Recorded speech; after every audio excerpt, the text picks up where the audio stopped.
Good morning. Namaste.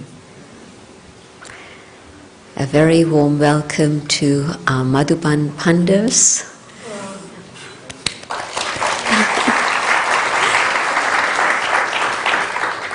I think the regular students here, daily students, have met them, but not the Sunday class. If you stand up and just wave to everyone.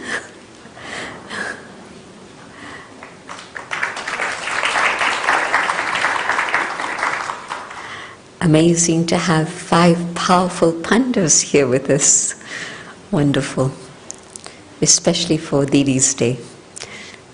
Who took sustenance from Didi out of you 5? All of you? No. 2 of you. Okay. And out of the class, who took sustenance from Didi?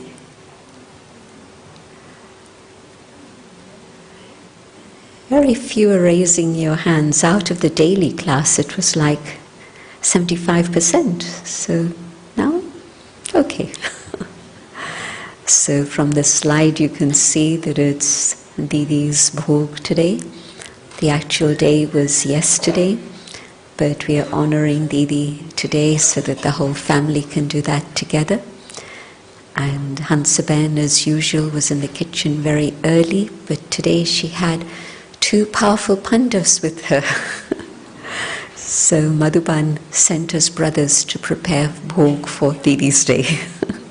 So that was lovely seeing them there early in the morning. 1,000 stories about Didi,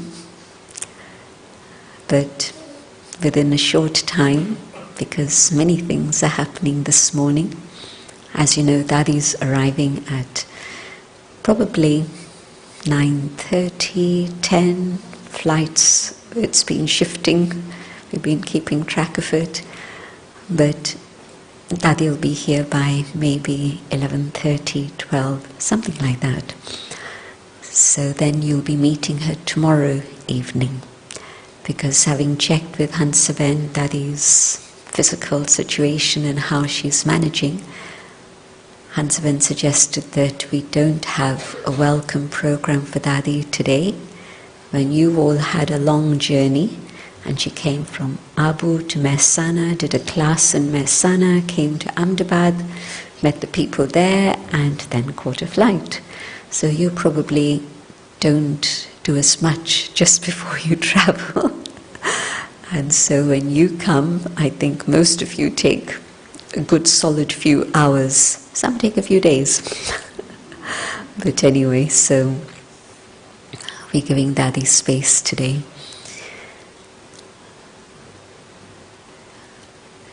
Many of you know many stories about Didi, but some of you don't. Didi was the very first one to surrender in the yajna. So the history of the yajna starts with Didi's surrender. Dadiji came after, Mama came after. It was Didi. And her Lokik name was Gopi. And so wonderful that the name Gopi has lived on as the memorial for those who danced with Sri Krishna. Because Didi was Baba's friend. You often heard stories from Dadi Janki how Didi taught her how to be friends with Baba. But of course, Didi was also totally aware of Baba, the father, the teacher, the Satguru. In particular, Didi's attention to study and how Didi would race to be in class before Dadiji. And if we tried to stop her on the way, she'd say, Didi is a student, Dadiji is the teacher. And so the student has to be there before the teacher. And so she would race to get there before Dadiji. And she would sit with her notebook, a big diary, and jot down points. And afterwards she would play badminton with us. How did she play badminton? She would ask us questions from the Murali. She would have listened to the Murali with such attention that she was writing down those questions. the whole Murli in the form of questions. So today what we get is the system that started with Didiji, the questions and answers from the Murli. And of course she taught Raju Bhai, who does the Murli now, how to do that. But she would say that I don't want to send a letter out just with business, because she was managing many things. She would say, I want to send the letter out first with Gyan, with Baba. So her love for Baba, the teacher, was huge, and respect for the Satguru. I got to know Didi very deeply. I would see her in Madhuban when I'd go just like that, in the 60s, 66, 67, 68. But it was October 68 that Baba asked Didi to take me with her on tour and then settle me wherever. And that whole journey was a learning curve. Right from the start of leaving, we had a taxi in those days. We didn't have any of Baba's cars. Still at that time, in Sakar Baba's days, no cars. So went down by taxi, and that train still goes to Jaipur even now, the night train. I think it's like 11 something and gets in at 4 o'clock in the morning. The timing is the same, the speed is the same, the station is everything is still very much the same. But it was beautiful because she was sharing her story. And I understood more about the culture of Bharat from Didi than I had understood before. Her mother's side of the family and her father's side of the family were both very, very powerful in Sindh, in that community. Everybody would know both sides of the family. And she said to me that she was engaged when she was around 9 or 10, but she stayed at home, and then when she was around 13, 14, everything is approximate in terms of ages. But around that time, she then went to live in her husband's home after the marriage. So that was a different era, wasn't it? But she also said the reason why she was taught a little bit, very simple education, basic reading, writing skills, she was taught to read and write for 3 reasons. A, whichever family she went to, she would have to manage the household lists and budgets. And the second was she had to manage the laundry lists. And thirdly, her husband would be traveling, and so she had to learn to read and write so that she could correspond with him. Not so many phones and emails, definitely, but it was just simply letters. The letters took forever to go across the oceans, but letters. Can you believe it? And this is the woman who actually was the main person who headed up the yajna from 1969, January, and at that time, 21st January, when Shiv Baba came, Baba said, Didi is here and Dadiji will be helping her. And so she was the main controller all the way through to 83. But her intellect was sharp, razor sharp. She could spend a little time with an individual and she could see what's going on in the soul. And so her drishti was very famous. She gave birth to many Western Brahmins. I don't know about Bharat, but certainly Western Brahmins, just simply through her drishti. She managed to carry them beyond and give them an experience of connecting with God. And they became Brahmins, or they even surrendered, some of them. But she'd be able to see very clearly what was going on inside the soul. And so she was incredible as Baba's instrument in that way. But she had this capacity to give Baba that love and respect. And her mantra was, Ek bal, ek bharosa. One strength, one support. And this is the mantra she shared with me as we were coming down the mountain in 68. And Baba would actually consult with her for many things.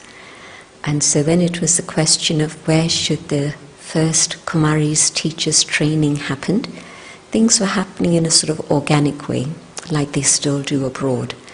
But the first proper teachers training for Kumaris was something the Baba was talking about, and the question was where should it take place?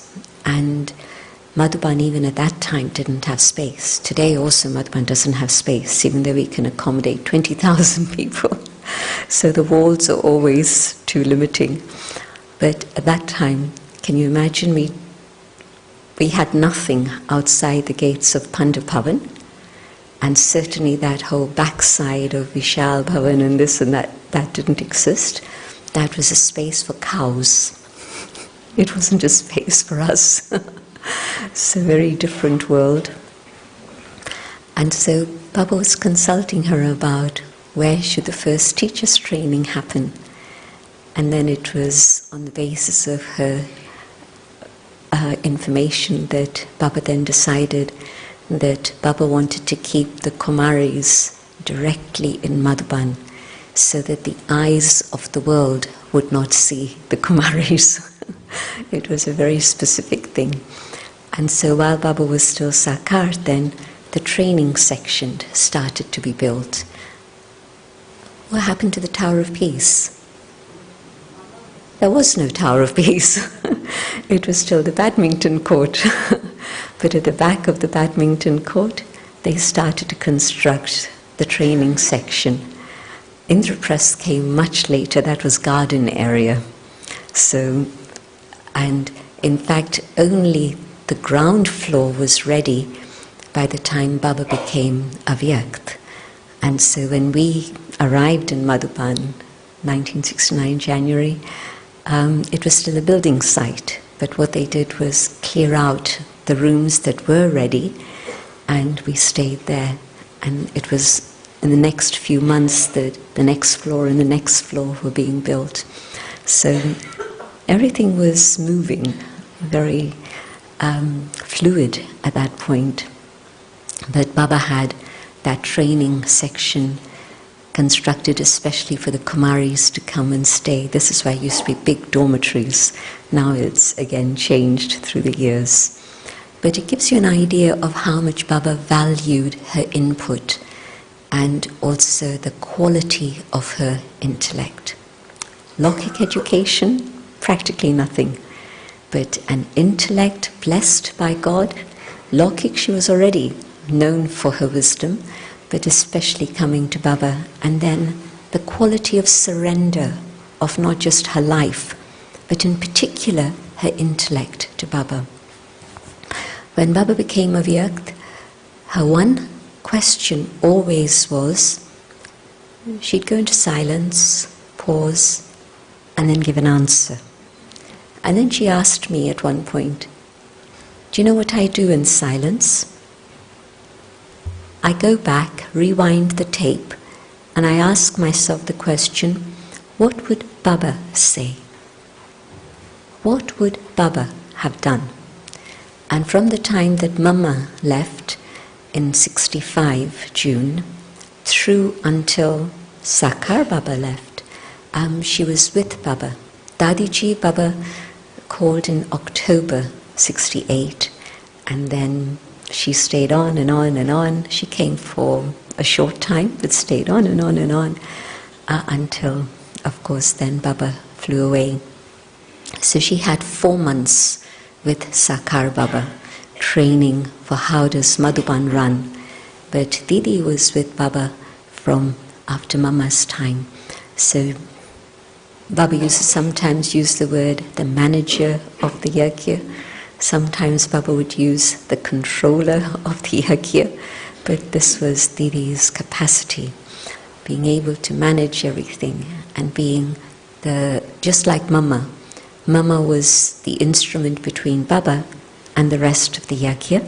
in the same way, then Didi took on that role. She took over Mama's room, she took over Mama's role, and so the go-between, Sakar Baba and the rest of the Yagya. So she knew intimately, absolutely, what Baba would say, what Baba would do.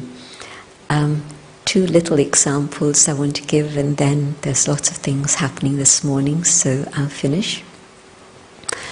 I was with her in that first trip, and we were in a place called Gwalior, because we went from Jaipur to Delhi, to Agra, to Gwalior, and then Didi fixed me in Agra, and then continued on the tour. Baba kept sending her further and further and further away on tour. A woman came to see her, and she must have had quite an influential position, because they wanted Didi to meet her, and she was very, very new. And she had a locket of her guru that she was wearing. And so her question to Didi was, can I keep this locket, or do I have to remove it? Yes, I know that I have to have yoga with one, but do I keep this, or do I have to get rid of it? Didi's answer, you keep it. The very fact that she's asking this question is indicating that she's still quite attached to it, and she doesn't want to let go of it. If she'd wanted to let go, she would have done it without asking. This is why sometimes Baba says in the Sakar Murli, if you're asking the question, should I not, it's already an indication that that's what you want to do. Otherwise, Baba's Srimad is very clear. Bhakti has finished, the path of Gyan has started, so why do you want to hang on to a human guru, especially and put him on a locket around your neck? But again, you can see, so afterwards she's telling me, Baba would never say to anybody, let go of your bhakti. You hear it in the Sakar Murli, but interesting point for teachers to note, never tell anyone, stop your bhakti, whether it's Hindu bhakti, Islamic bhakti, Christian bhakti, Jewish bhakti, whatever bhakti it may be. Carry on until you're ready. And so that was one very interesting example. The other was when Baba that was why Baba was Sakar, but even at that time, what would Baba say? And then Baba becomes Avyakt, and then somehow, I don't know how, but I'm around, and so Didi and Dadiji are discussing about the system of Madhuban. And there's a question. When Baba was there, Baba would give gifts to everybody who comes to Madhuban. Now Baba's Avyakt, the numbers are growing, and so how long can we continue with the system of giving gifts? It, of course, impacts many things. And both of them, and it was always that it was like two bodies and one soul. We always used to say it's two bodies and one soul, in the sense that Baba put two people in charge of the yagya whose ideas matched perfectly, even though they were very different in their personalities. But for both of them it was, what would Baba say? What would Baba do? And so their ideas were always consistent. And so at that point then, Didi has said, both of them have said, that if Baba has started a system, our responsibility is to continue that system. And the rest is up to Baba. However many come, whatever happens, Baba will take care of it. But we have to continue with Baba's system. And so I'm seeing that the specific quality of the ancestor souls, why they are part of the 8 jewels, and why it is they are worshipped as the ones with God who remove obstacles for everyone. That's their role. It's because for them, it's Baba, Baba, Baba. One strength, one support. And so leaves me with an interesting question. How many supports do I need at this moment. And as drama comes to its conclusion, which it definitely is, climate change is a reality,